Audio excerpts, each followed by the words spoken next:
The normal family life of a Jewish family was destroyed. Things were gradually getting worse.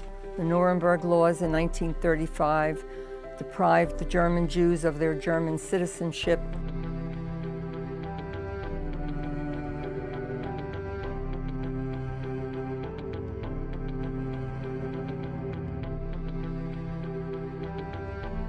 And they couldn't walk on the sidewalk, they had to walk in the gutter, because we were no more human beings, we became animals.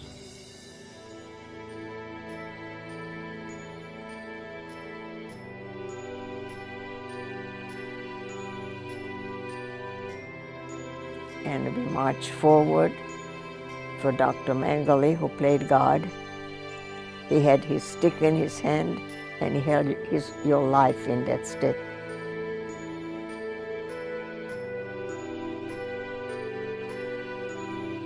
If we have the survivors say it to us, then I'm able to say to my children, to my friends, that I interviewed a survivor. I was there to say that the story happened, and not that anyone could say, this story never happened.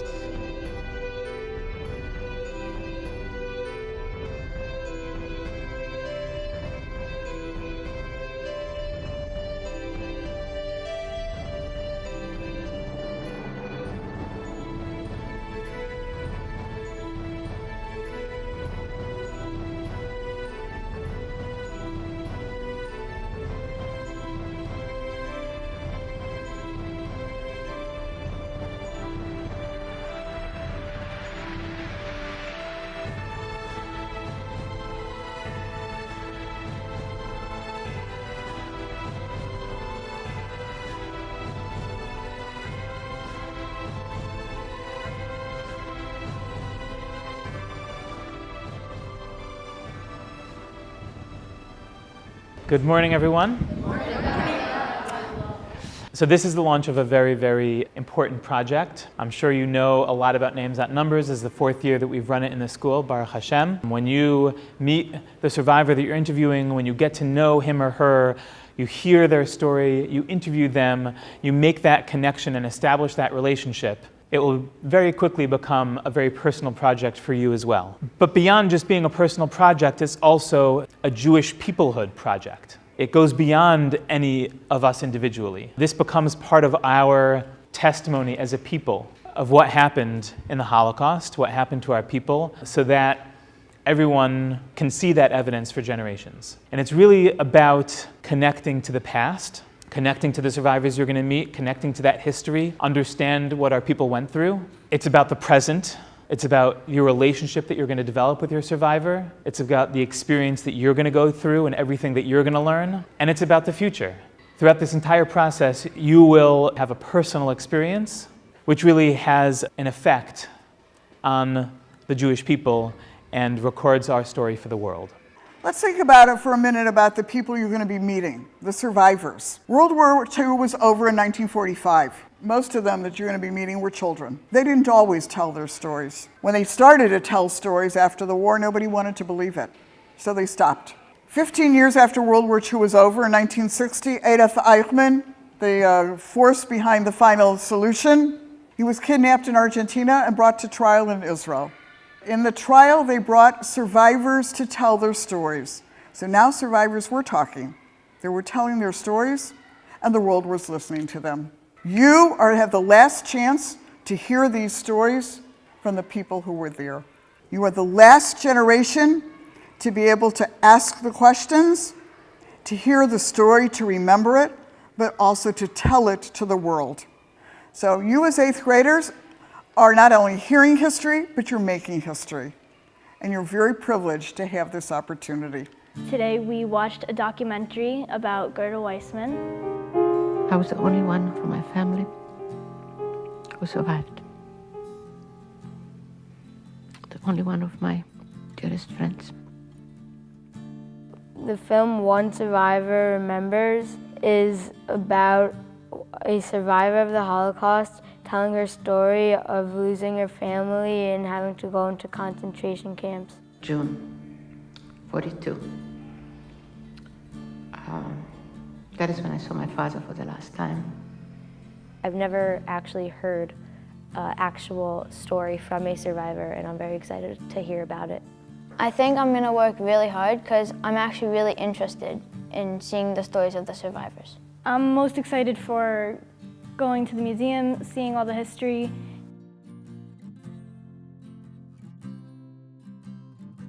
Today we are at the Holocaust Museum in New York. We are here to look at artifacts and to look at actual writings and propaganda posters and to see in better view of what the Holocaust was like.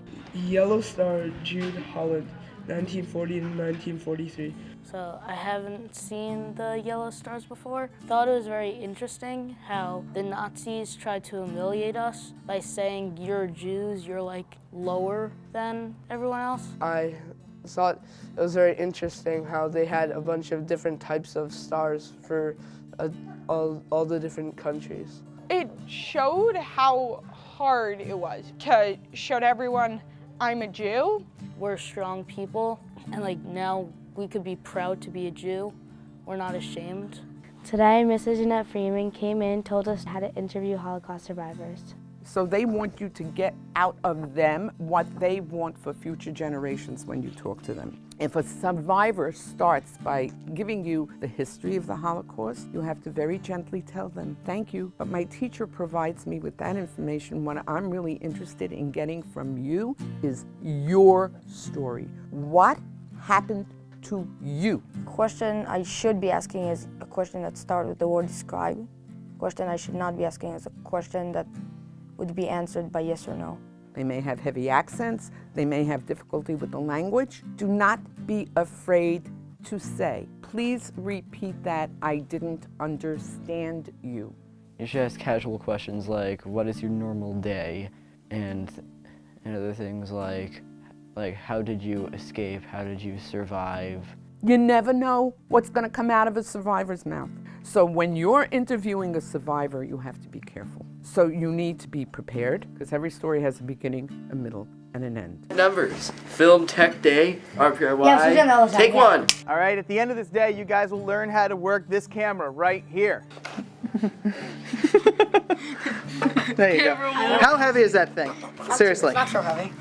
So guys, here's what's happening. Today, I'm going to teach you guys in little groups today how to actually work the camera. This is your canvas right here. What you can see on the camera is a canvas.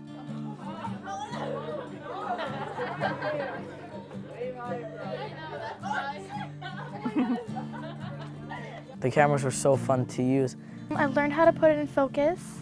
I learned how to zoom it. He lets us use the equipment firsthand. Yeah, that's good. That's good. Well, this camera is way more complex than a regular cell phone. You're not gonna see people filming go out and film for like a newscast with a cell phone. They're gonna be going out with one of these. And the camera part is more clear. The photos and videos are more clear. You guys are going to be the filmmakers during this. You guys are going to decide where to put the camera. It was so fun using the audio. I didn't know how to use any other camera except the phone. And now I know how to use this big camera. That's pretty cool. So I love the fact that I was able to use these big cameras. I was able to like walk around with them, get all these shots, and pressing all these cool buttons and everything. It was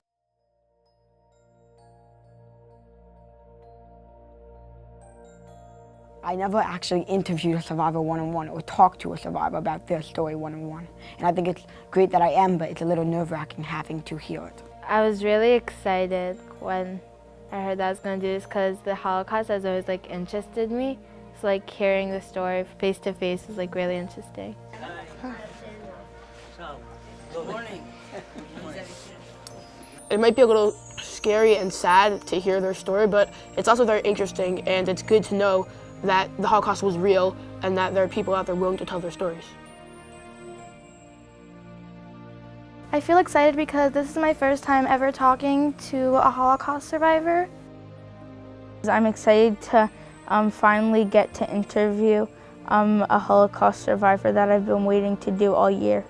very excited to finally meet a survivor and to get their story one-on-one and to actually ask the questions.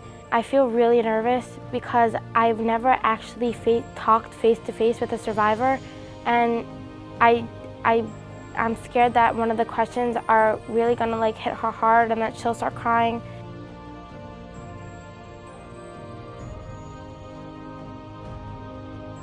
Today I am going to interview Ruth Gottlieb. Today I'll be interviewing Saul Lurie, and I feel very excited.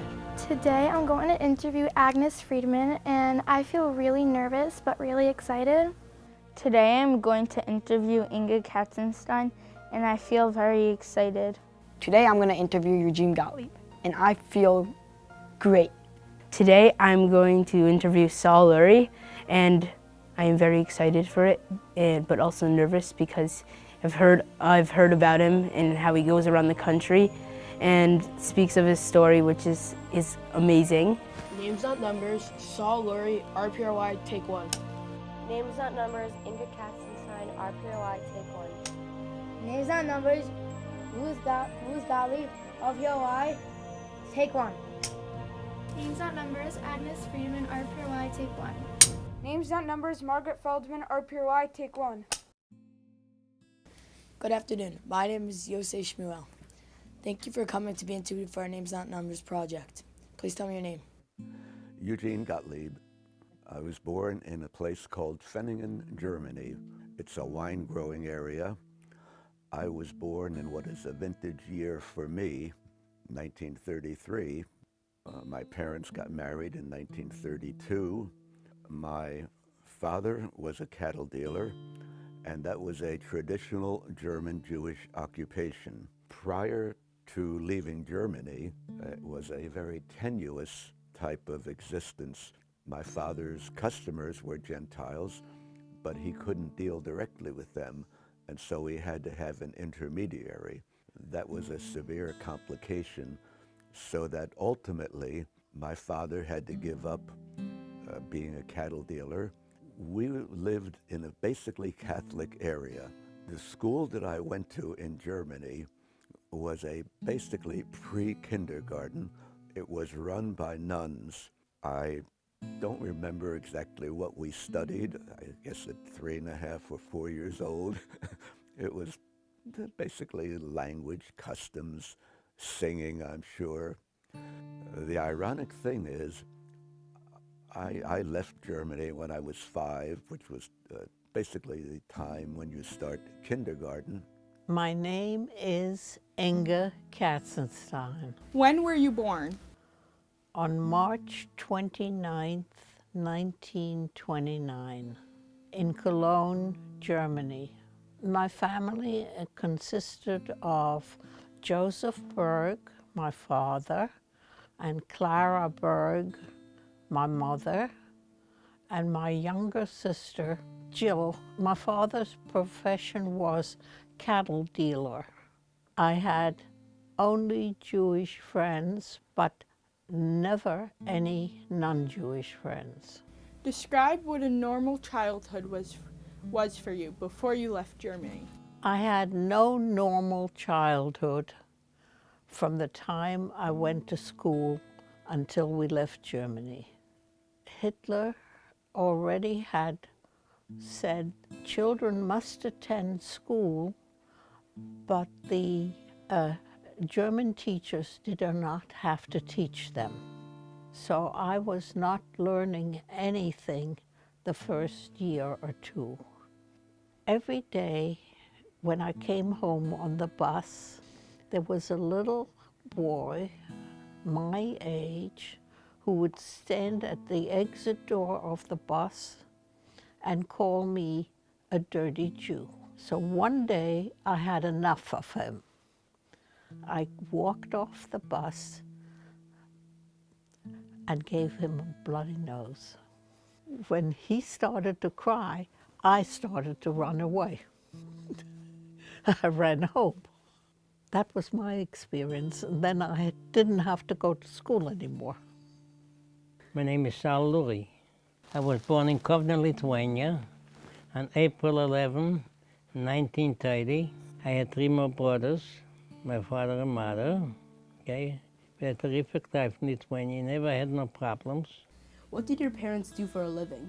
Well, my father and his brothers were in the lumber business, okay, with a lumber mill and in the business for themselves. Describe your school. My school, I went to yeshiva, okay. I didn't go much to school, and I used to go to the shul, you know, where the kol shul was actually the synagogue. Describe any experiences of anti-Semitism before the war. I don't remember any anti-Semitism. We never had no problem. My name is Margit Feldman. I was born 1929, June 12th, in Budapest, Hungary, in a polyclinic. I lived in a small shtetl called Tolcsva, near the Czechoslovakian border in Hungary with my parents, with my mom and dad and my grandparents. My father had a small general store. My grandmother raised a lot of chickens, ducks, and geese in a little farm. But I loved every minute of it. I even miss it today. It was a great life. I went to a Hebrew school because, of course, I was Jewish, so I couldn't go to a regular public school, even in a small shtetl. But coming home from school, beside my dad watching me that nothing should happen to me, by the time I got on the street where we lived, the smell of my mother's cooking just was outrageous. Did you have any non-Jewish friends, and if so, can you describe your relationship with them? The Goyams didn't want to, be so happy with you because what they were learning in church, they hated the Jews, and when it was their holiday, I stayed away from them altogether. But my mother had 2 brothers here, and my father had 2 sisters, and they used to send toys. I used to sit on a stoop in front of my father's store and play with it, and then they would all come over to play with that toy, which they never would see in their life if it, wasn't mine. And I gladly let them play with it. My name is Agnes Baumel and Tova Friedman. I was born in Hungary. I had a beautiful, beautiful family. Did you have any siblings? We were 5 children. I was the middle one. What did your father do for a living? He was a businessman. We had a business store.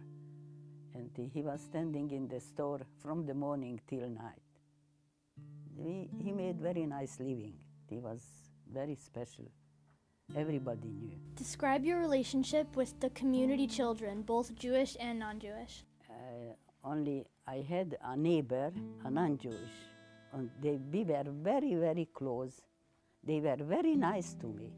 She said, "Come with me for a walk." I said, "I'm not going, I have the start." She said, "Take off." No, I said, I was worried, I didn't want. She came to me, she held me hand, she said, "No, don't go, come to us." Only I said, "No, how can I leave my family?" My name is Ruth Gottlieb. When and where were you born? I was born in Landstein, Germany on April the 6th, 1935.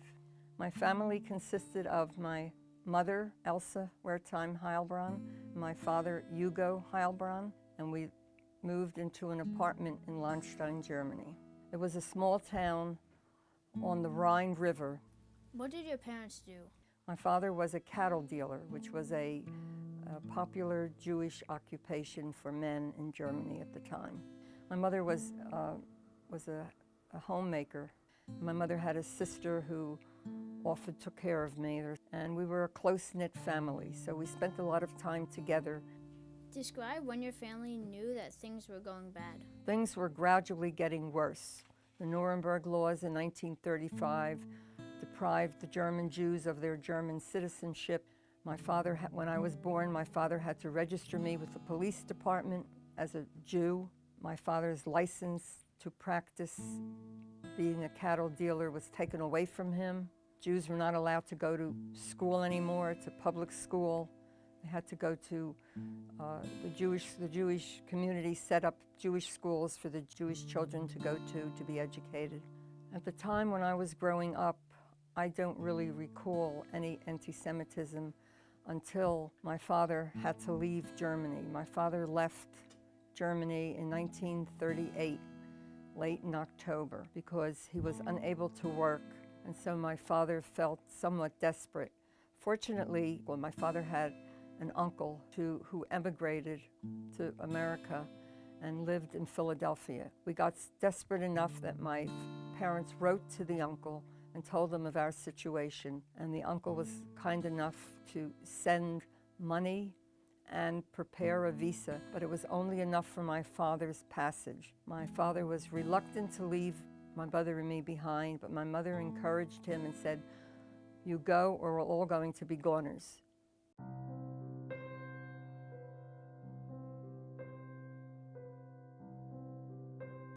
Describe what happened when the Nazis came and ransacked your house. On November the 9th and 10th, which was Kristallnacht, the first organized pogrom that the Nazis perpetrated on the Jewish people of Germany, they knocked on our door. It was in the evening. I think I was already in bed. They entered our house and they came to arrest my father. Evidently, they didn't realize he had already left, and my mother didn't say anything. My mother said she really didn't know where he was. He was actually on the ship already on his way to America, but she didn't want to tell them that. So they came in the house and they searched, they destroyed things, and they ransacked our apartment and rendered it uninhabitable. So my mother had to temporarily live with a neighbor who was very kind, allowed my mother to rent a room, 2 rooms and a kitchen in her home without having to pay any rent. So that's where we went because our apartment was totally destroyed. The morning after, my parents, they heard that things were bad, but they still sent me to school. So I get to Cologne, and in front of the school stand the Gestapo in their uniforms, and they had German shepherds that were muzzled. They said, "Children, you can go home." The school was attached to the big synagogue. When you looked up, you saw the open roof where the sefers were kept. It was burned out and it was still smoking. When I saw that, I turned around and got on the train and went home. When I got home, my mother said the house was in an uproar because my uncle had a friend that was in the government in City Hall, and he came to warn him and said, "Today it's going to be very, very bad for you. Don't go out." We hear the fire engines go. I managed to look out, and the smoke was in the direction where the synagogue was. We assumed that the synagogue was burning. And all the Jews in the city ran to the shul to save the Torahs and the books. And they were all picked up and put in concentration camps. The night after Kristallnacht, we went back into our house and it had been looted fairly severely. Furniture had been broken, windows had been broken, and during the day some SS people came, and my mother always thought that these were not local people. The people that did the damage, that ransacked the house, were, as she called them, imported lumpen, bums from outside of the area, SS people. And they came and they said, "Get ready to leave." And so the question was, okay, what does that mean? My mother packed some suitcases and they were put on buses, taken through a few small towns in that area. There were anti-Semitic slogans on the bus. "Die Juden sind unser Unglück." It means the Jews are our misfortune. And they also sang anti-Semitic songs. They said, "Der Pfalz ist jetzt Judenrein," which means the Pfalz being the little local area, Judenrein means free of Jews. So Kristallnacht was the harbinger of things to come. It was the signal that those who could leave had better leave, and they did.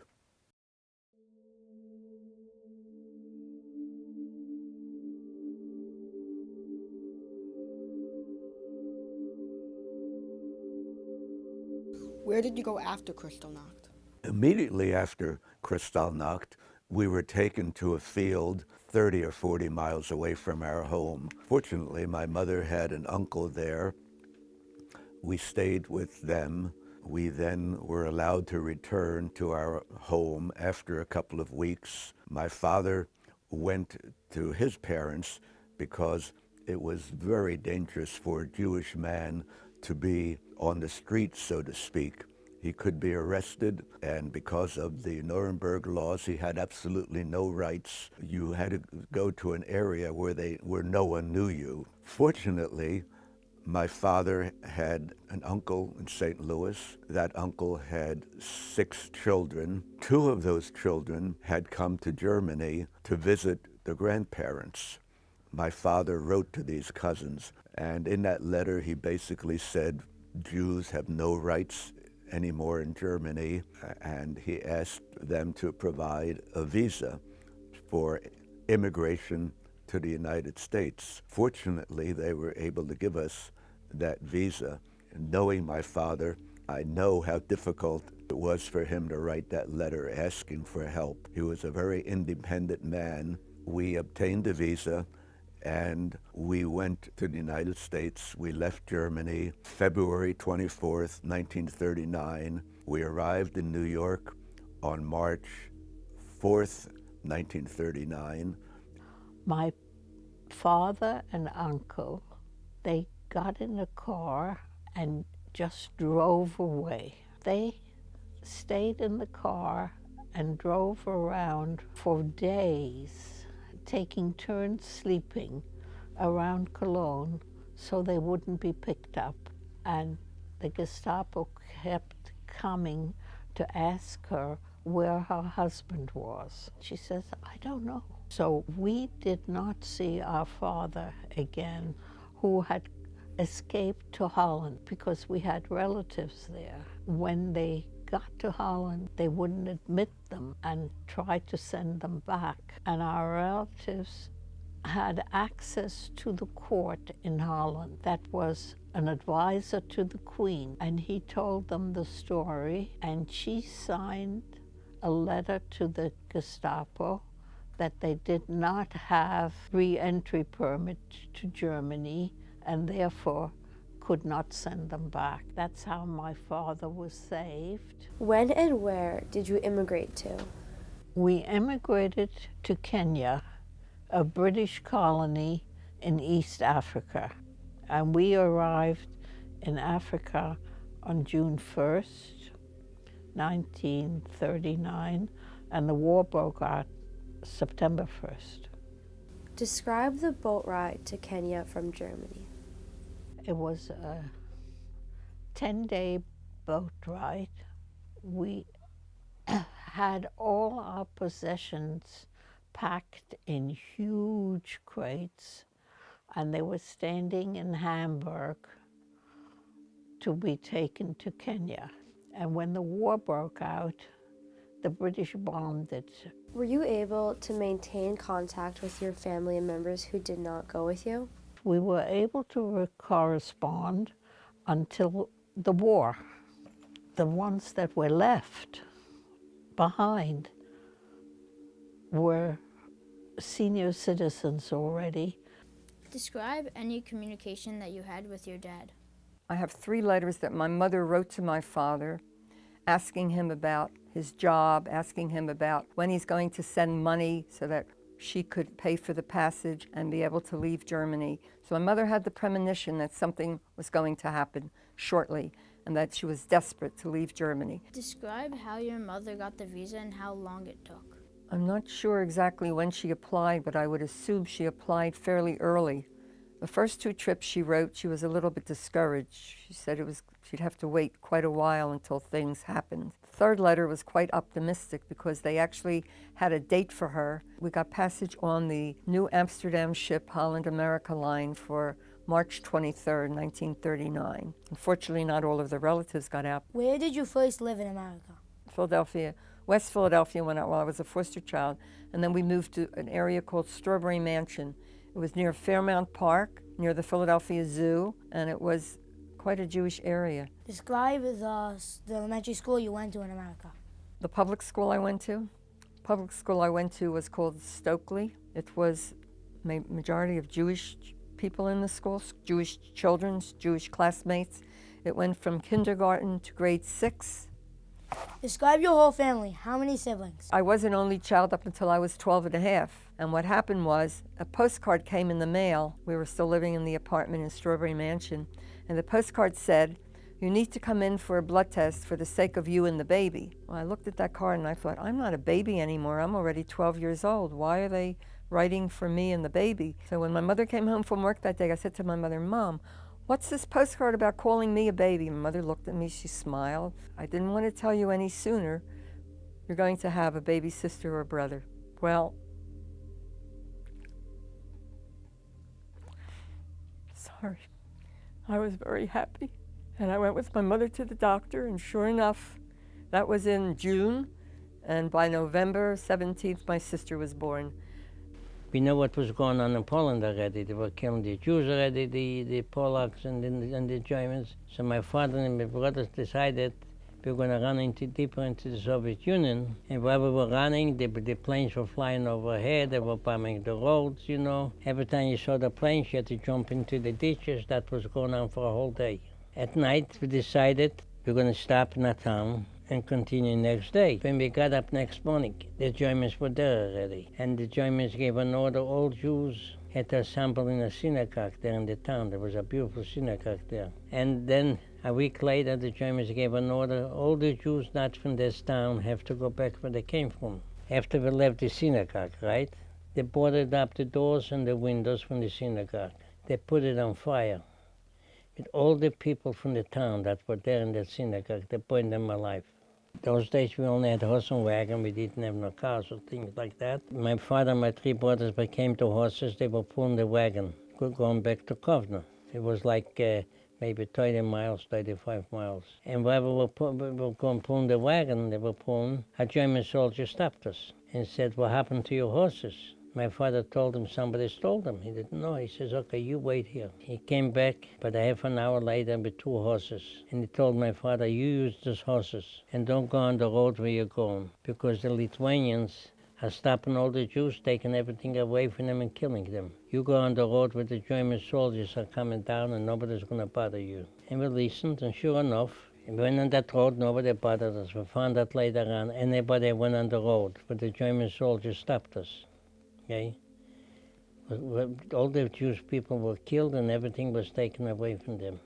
Now when we came back to our town in Kovno, our house was taken over by the Lithuanians already. So we decided we were going to move into where the horses, the stables used to be.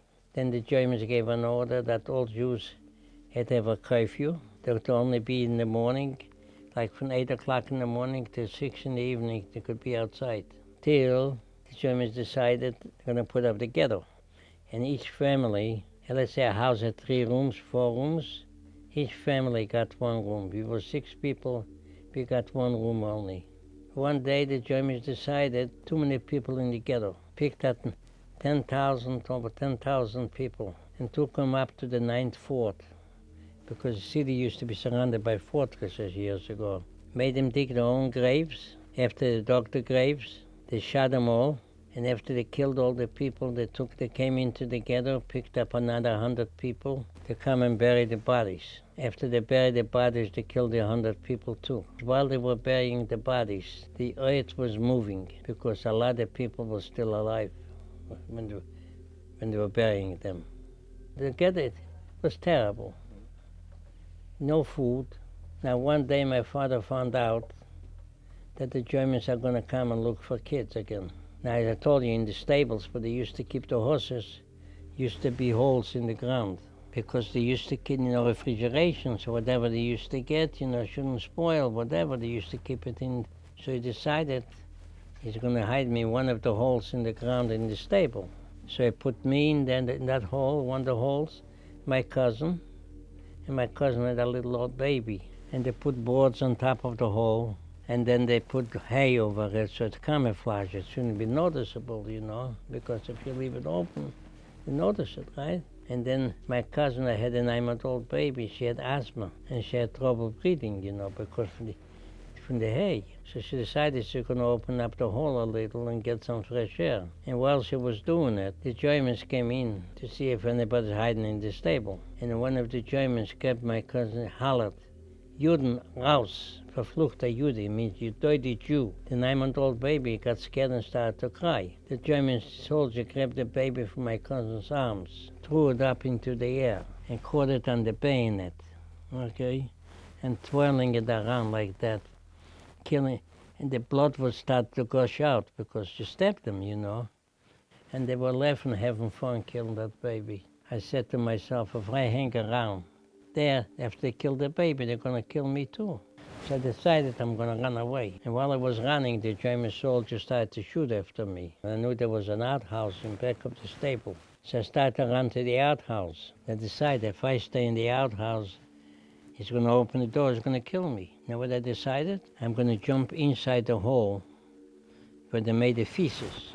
I call it Chanel number 5. And I submerged myself completely into the feces. When the German soldier opened the door, didn't see anybody there, he left. I stayed in that outhouse a whole day. My brother, as I told you, he worked in the stable and saw what happened. When he went home, he told my mother what happened. He said, I'm probably dead. At night, when they got dark, I decided I'm gonna walk home. When I opened the door, and when my mother saw me, she didn't care how I looked or how I smelled. She ran over and started to hug and kiss me. She was happy I was alive. Describe the time when the Germans came into Hungary. My father was standing in the store by the door, and they came and they said, "You are a spy." And they took him away, a few people from our place. They took away. I never saw my father again. First we went to a ghetto. The ghetto, that's all the Jewish people they took together. And from there, we went to the shul, and from there, Rakevet. Describe the train ride to Auschwitz. We just had through the window a small hole when we were looking what place. When sometimes the train stopped, we wanted always to see where we going. Only we had no idea that we going to Auschwitz. We didn't know nothing about what will happen to us. It was very bad because we were locked in the train and too crowded. I believe so, I think so, about 3 days or what when we went there. The older people and the not healthy people was terrible to sit in this condition. When we arrived at Auschwitz, then my mother with my little brother, they took away right away. 3 sisters we were, I was the middle. Then we 3 stayed together. They took us in a big room. They gave to everybody a piece of dress. That's it, a dress. And every morning we had to go down, maybe 5 o'clock in the morning, to Zelapel. We had to go out, and then we stay in a line. After we finish, we went back. What did you eat in Auschwitz? The terrible food what they gave. Sometimes they gave potatoes. That was the best because that was clean. Yom Kippur, they gave us good food. That was smell so good. And we decided we will fast. We don't want to eat. And we wait till 9. And we hide the food under in a dress. Came, you know, because the Zelapel, that always was when they counted, and they standing and counting and looking, and they know what will happen for sure, because they took away the food. They was looking and they took away from everybody. Describe the roundup when you're taken to the ghetto. That's when hell broke loose. One day, the police in Europe called the gendarme. When the gendarme came to bang on our door to inform my father that we should pack up whatever we could carry with us and whatever food we have, because we're going to have to be resettled. We were collected in the shtetl, in the schoolyard, with all the Jews from the neighborhood, the smaller shtetl. They all walked in and they all came. And when we came to the gate, the head of the police says to my father, "Give me all your jewelry and all your money." So my father says, "I don't have any." He said, "Don't hide it, because where you'll be going to, you'll have no use for it." We arrived into the ghetto. and we put into the most filthiest surroundings you could imagine. They put as many of us as they could in a room, straw mattress on the floor, no furniture, nothing. And, you know, you made the best of it. But my dad of blessed memory, I can never forget it. He believed in God so much that every morning he'd get up, he'd put his talis and twilim on and just daven and daven and daven. And I would ask him, why are you davening? We're not getting any help from anyone. He didn't listen to me, just him and a few other men just davened every single morning.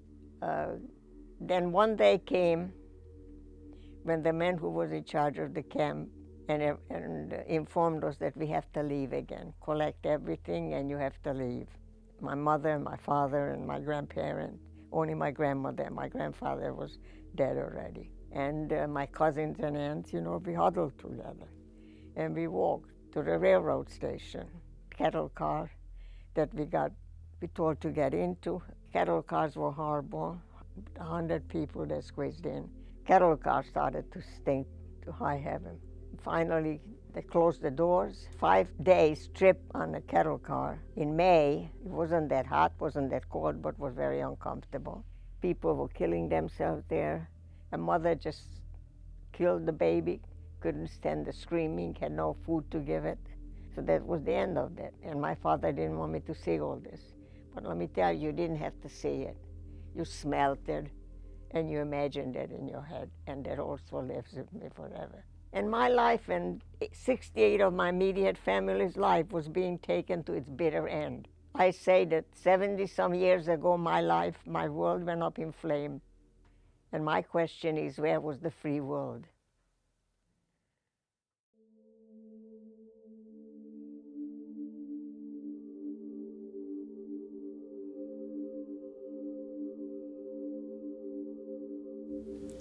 Can you describe how you were transported to Bergen-Belsen? We walked and a little bit and every night when we walked, that was winter, it was January, and that was terrible. Bergen-Belsen was like Auschwitz. There was no food at all because that was end of the war. Put us in a place, was not enough place even. We had to sit. And they came at night and they start to scream, you put your feet in my head on this, like this. And the water, everybody know that dangerous, thirsty, terrible thirsty. Were any of your family members with you? My sister, my older sister. And she got sick. And then came my cousin, we were not together. Then my cousin, who were sisters, 2 or 3, only one came, she said, we took out my sister. What means they open the door and they throw out the dead bodies. And nobody cried because we couldn't.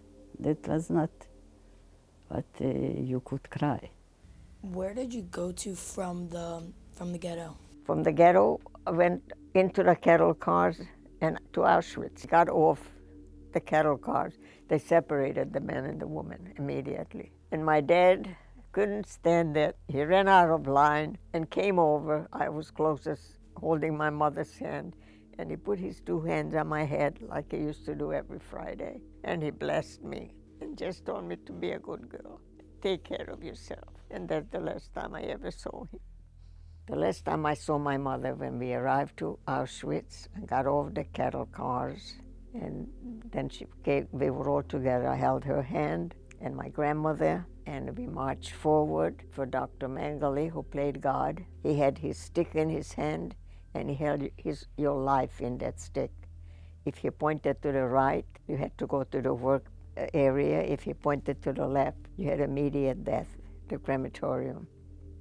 Of course, I was separated from my mother, pulled out of her hand. I cried. She never turned around. So I guess she couldn't. And with her mother and some of my aunts and cousins, she marched straight to the crematorium to be cremated. The only thing I have some peace in, if you could call it peace, that my dad, who went with his 2 brothers, got very sick and sent him back to cremate him in Bergen-Belsen. So I feel maybe their ashes are scattered somewhere together. That gives me some peace. so I could tell that I saw both of them for the last time the same day. Did you receive a number, and if so, what is it?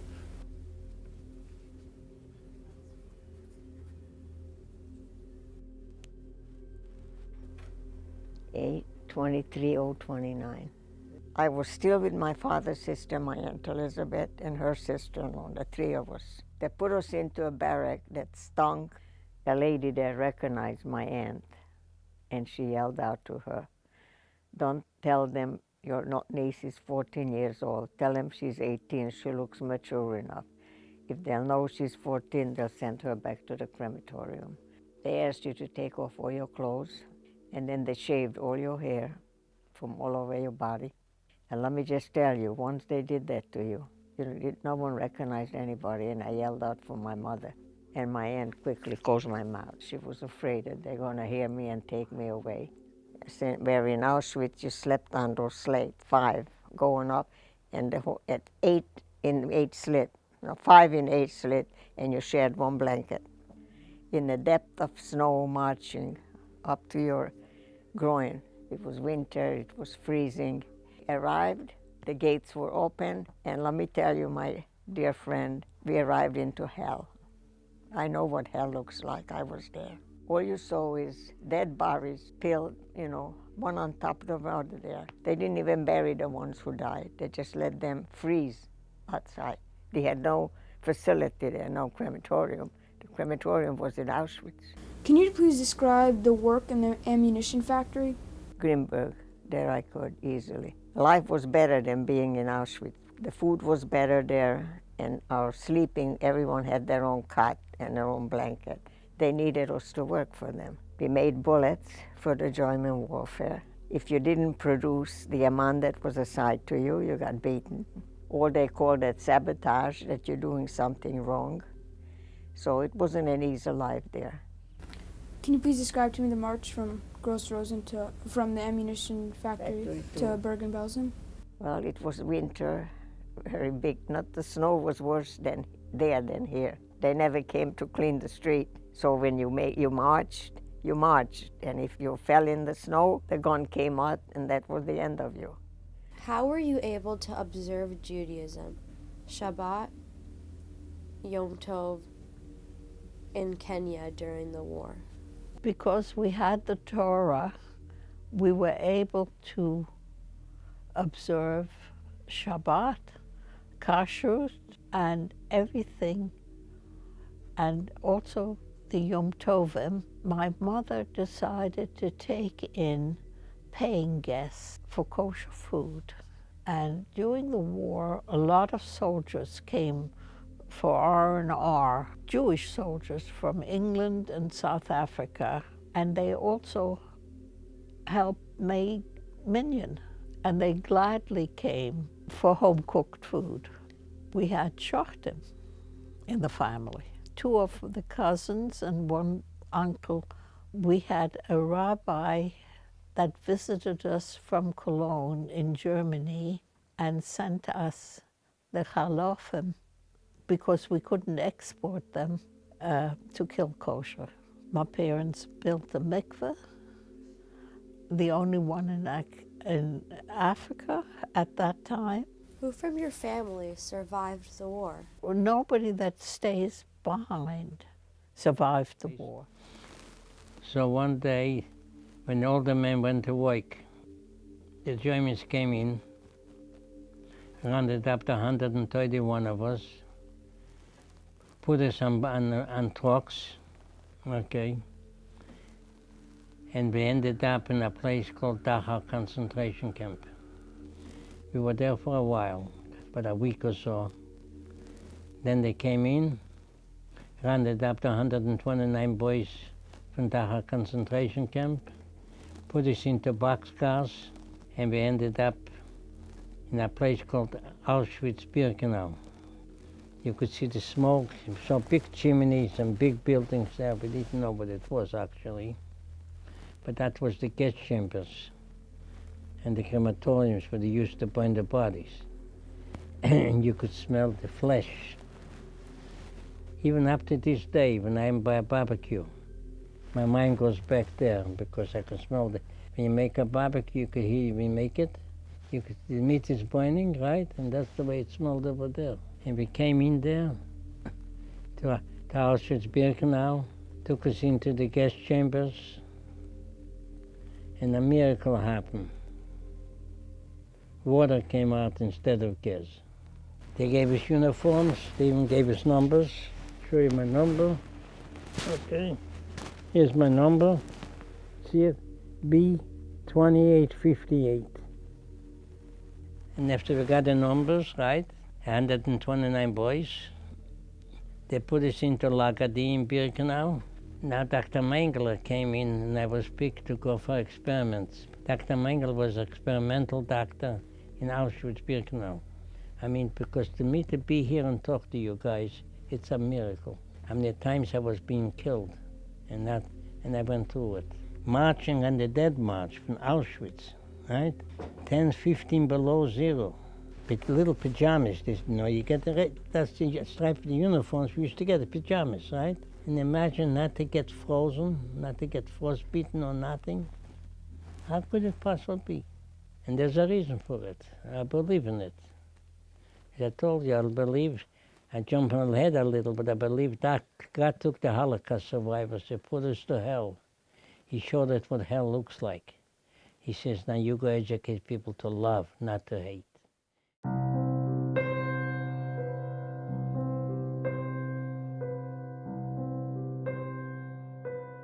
Did your family know what was going on back in Europe? Within limits, they actually wrote many letters back and forth. We have all sorts of letters from my grandparents, my father's parents in Holland. They knew that things were not going to improve, and so they had applied for visas. We also have letters from my mother's mother, and she was sent to Gors.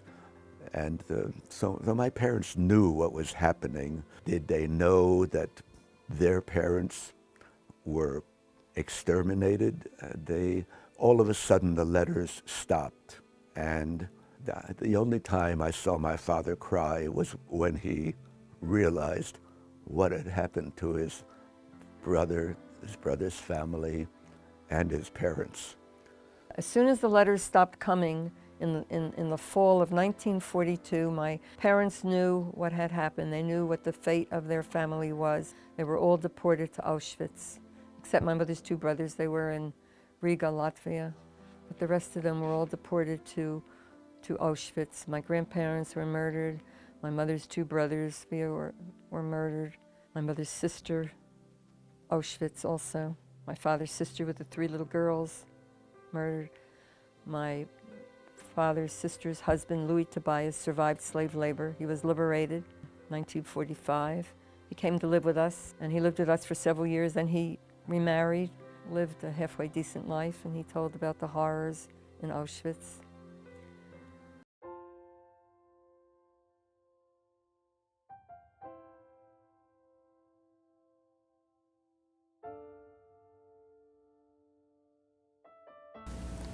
When and how were you liberated?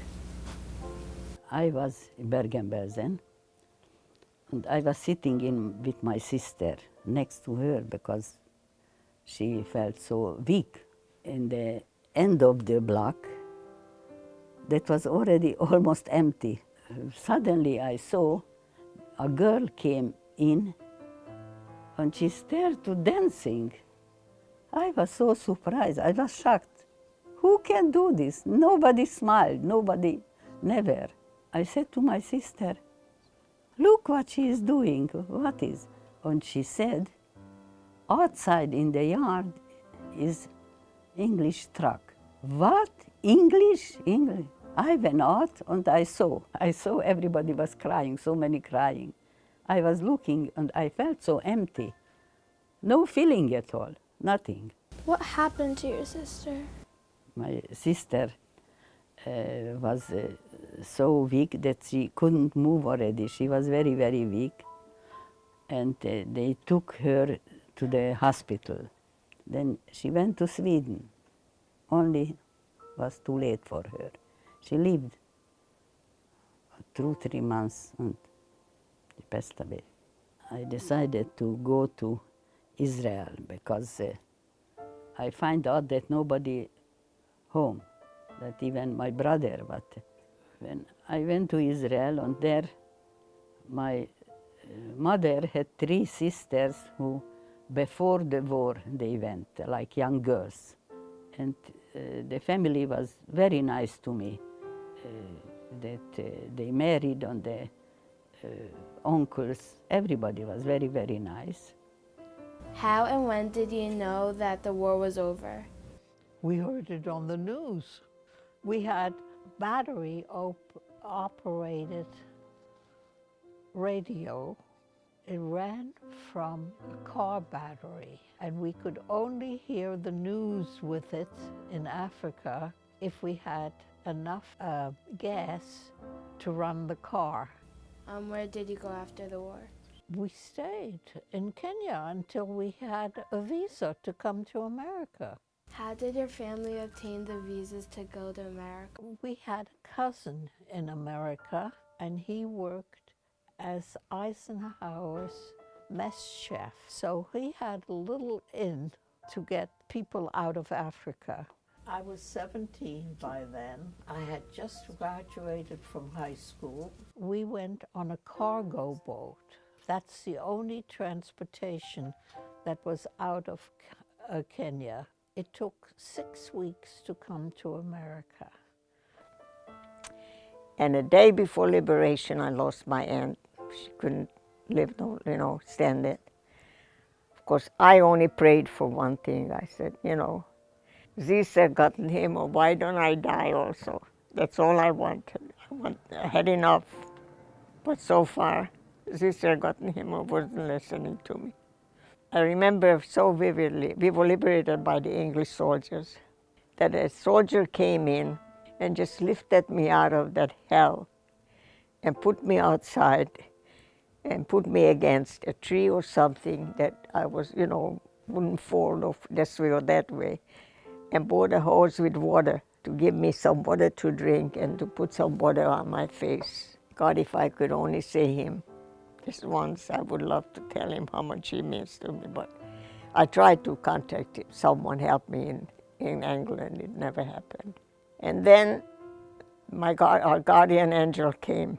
Princess Bernadette came from Sweden with her ship and her doctors and her nurses, and took us out of the army hospital and put us on her ship and took us to Sweden.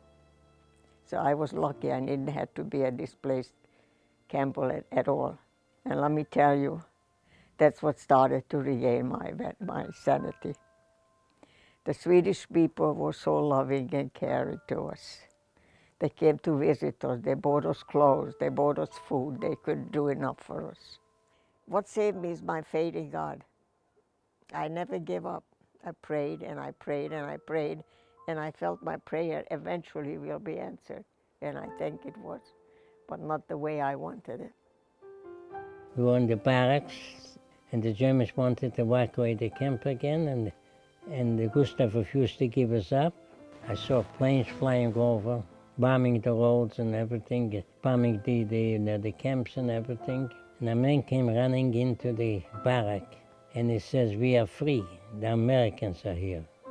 I was born April 11, 1930. I was liberated on April 11, 1945. I was liberated on my birthday. God gave me a birthday present. I didn't find out that my father and my 3 brothers survived, till when? Till 1959. And my cousin wrote me a letter. She asked me, brought me to America. On April 15, 1947, I arrived to the greatest country in the world, America.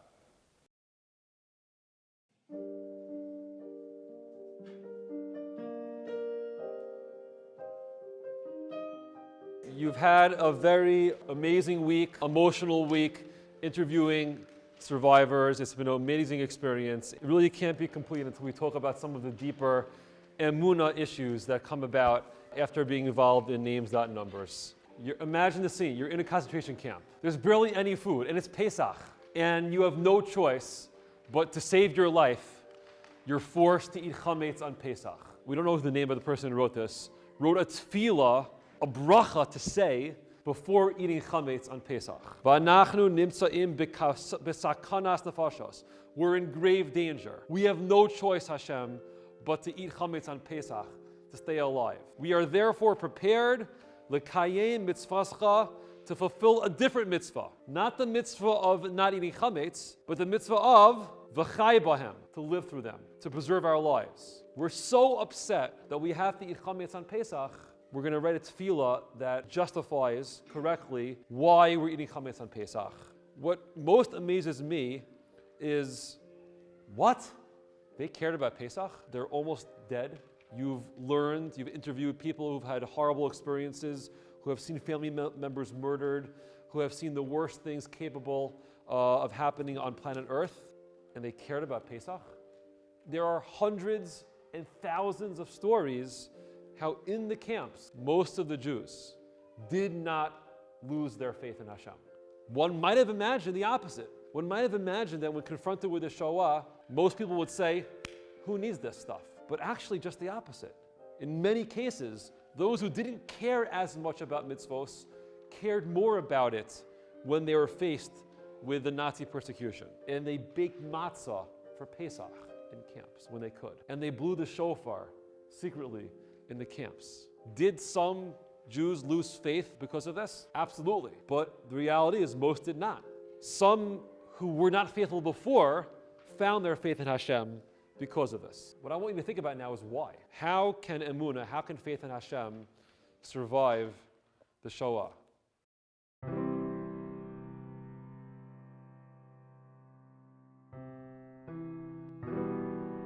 Her story is like nothing I've ever heard before.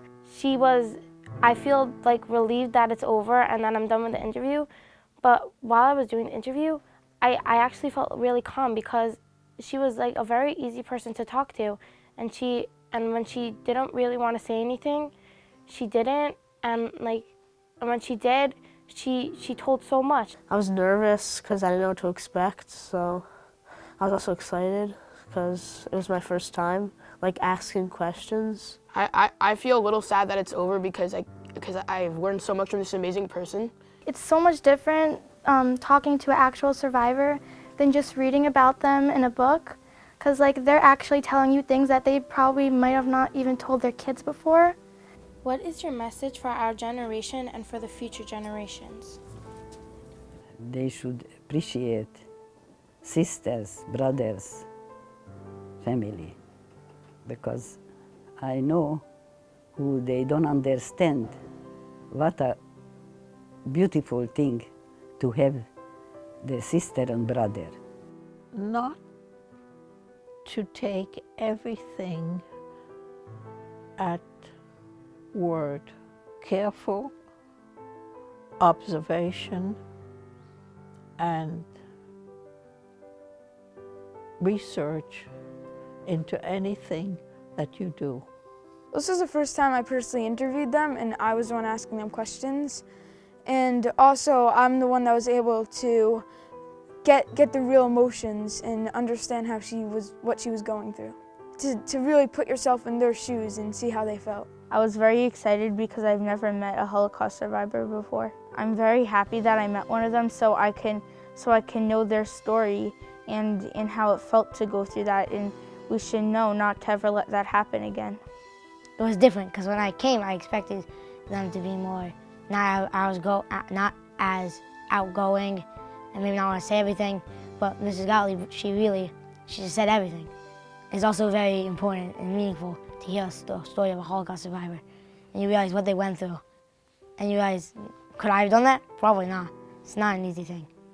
And I think that my message is for the students to work hard, to do the best they can, not to procrastinate, get your assignments done on time, be tolerant. When you hear something or see something or somebody else being bullied, say something, go to that student's aid, help that student. Everyone's entitled to a a good life, a free life, and should not be bullied, and make a good contribution to this country to keep it a free America, a democratic America, where everyone can speak his mind, free speech, and can do what they like, what they want. And the most important message I try to bring is to love, not to hate, for our generation. Treat people the way you want to be treated. And if we do that, then we're going to have a beautiful world to live in. Now I'll remember it forever. It's important lessons that I learned from the Holocaust, of what they went through. They told us important stuff, things that you need to know for the rest of your life. First, didn't really feel it, but when I started talking to him, it was touching and moving. Like, you realize how these people went through awful, awful moments in their life, and they got through it and moved on. Well, I feel relieved because I worked very hard on it, but I also want to experience it again because I like hearing the stories because they're very interesting, and so we can it's great so that we can hear the stories and pass them on to future generations. The message is, try to be tolerant. Do not judge people by their color, by their religion. There should never be a repeat of the Holocaust. My message is to your generation to please never forget. Keep it alive. Don't forget the Holocaust. Don't forget what your ancestors went through. And after you get married, you have to teach it to your generation. That's the memory that's all you have, and you have to keep it alive. The thing about her story that inspired me was that she was staying positive through the whole journey that she went on. Escaping from the Germans right before the war started. To us now, it means that each and every one of us are an individual, and we're not just one group. Every single person has something great about them. That's what I think the meaning of names, not numbers means. From city to country, from house to farm, they burned the synagogue and did the Jews harm. No child was spared, very few were saved. The young and the old were all enslaved. The trains were packed with unsuspecting Jews. To the east they sped without water or bread. They arrived at the camps, surrounded by guards. The music played on as they marched through the yard. Their fate was sealed. Their heads were shaven. To the left, to the right, they were laden with fright. No food to eat but a crust of bread, or something like soup, and a board for a bed. Barbed wire enclosed their prison of terror. No one had ever endured such horror. The Nazis were cruel, indecent, and hateful. Their goal was to eliminate the Jews and the faithful. The world looked on, or rather turned away, which made people say, the Jews are not wanted. There are no numbers on my arm. I did not suffer physical harm. Yet not a single day goes by that I don't ask the question, why?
Obviously, thank you for coming and never stop telling your story. Everybody needs to know about the Holocaust. I would tell them that I'm very inspired by their stories, that it's very amazing to hear that they got through so much. I would first off thank them for coming, and I would say that your story really inspires many people. I would like to say how amazed I am at how they had so much courage. They just felt that they had to move on and they had to be the ones who could tell the story. I'd like to tell them that thank you so much for coming. I've learned so much from all your stories, and I will pass them on to my kids and give your message to future generations.